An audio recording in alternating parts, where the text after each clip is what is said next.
بسم اللہ الرحمن الرحیم۔ السلام علیکم ورحمۃ اللہ وبرکاتہ۔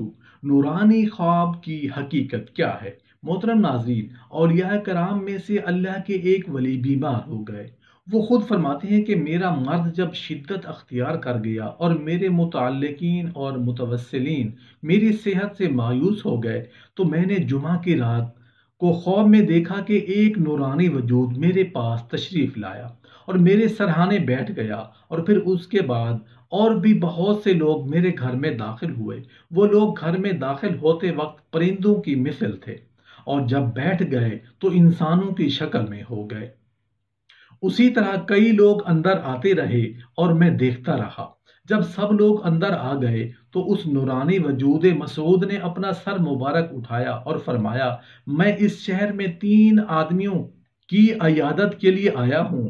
ایک تو اس کی عیادت کے لیے اشارہ میری طرف فرمایا، دوسرے صالح خلقانی کے لیے، میں حضرت صالح خلقانی کے نام سے پہلے واقف نہ تھا، اور تیسرے ایک عورت کے لیے فرمایا اور اس عورت کا نام نہ لیا۔ پھر اپنا ہاتھ مبارک میری پیشانی پر رکھ کر فرمایا، بسم اللہ ربی اللہ حسبی اللہ توکلت علی اللہ اعتصمت باللہ لا قوت الا باللہ۔ اور پھر مجھ سے فرمایا، یہ دعا اکثر پڑھتے رہا کرو، اس لیے کہ اس میں ہر مرض کی شفا اور ہر مشکل کا حل موجود ہے۔ خدا تعالیٰ نے جب آسمان اٹھانے والے فرشتوں کو حکم دیا تو سب سے پہلے ان فرشتوں نے یہ دعا پڑھی تھی، اور آج تک یہی دعا پڑھ رہے ہیں اور قیامت تک یہی پڑھتے رہیں گے۔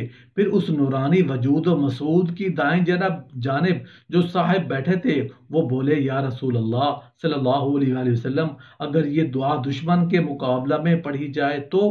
انہوں نے جواب دیا، تو دشمن پر فتح حاصل ہوگی۔ اب میں سمجھا کہ یہ تو خود رسول اللہ صلی اللہ علیہ وآلہ وسلم ہیں، اور دائیں جانب والے صاحب جنہوں نے یہ سوال کیا، میں نے سمجھا شاید یہ حضرت صدیق اکبر رضی اللہ عنہ ہے۔ رسول اللہ صلی اللہ علیہ وآلہ وسلم نے مجھے فرمایا، یہ میرے چچا حضرت حمزہ ہیں۔ پھر رسول اللہ صلی اللہ علیہ وآلہ وسلم نے اپنی بائیں جانب اشارہ فرما کر فرمایا، یہ سب شہداء ہیں، اور پھر اپنے پیچھے اشارہ فرما کر فرمایا، یہ سب اولیاء ہیں۔ پھر آپ تشریف لے گئے، اور جب جاگا تو میں بالکل تندرست تھا، جیسے کہ کبھی بیمار نہیں ہوا۔ اولیاء کرام کی بہت بڑی شان ہے، اتنی بڑی کہ ان میں سے کوئی بیمار پڑ جائے تو ان کی عیادت کے لیے خود رسول اللہ صلی اللہ علیہ وآلہ وسلم تشریف لاتے ہیں، اور وصال پا جانے کے بعد یہ خوش نصیب حضرات رسول اللہ صلی اللہ علیہ وآلہ وسلم کے ساتھ رہتے ہیں۔ اور یہ بھی معلوم ہوا کہ لا علاج مریض پر بھی اگر رسول اللہ صلی اللہ علیہ وآلہ وسلم کا کرم ہو جائے تو اسے شفا مل جاتی ہے۔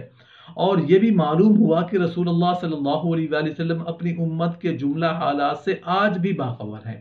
اور یہ بھی معلوم ہوا کہ جو دعا رسول اللہ صلی اللہ علیہ وآلہ وسلم نے ارشاد فرمائی ہے، یہ دعا بڑی مفید ہے، اور مرض و مشکل میں پڑھنے سے مرض دور اور مشکل حل ہو جاتی ہے، اور دشمن کے مقابلے میں پڑھنے سے دشمن پر فتح حاصل ہو جاتی ہے۔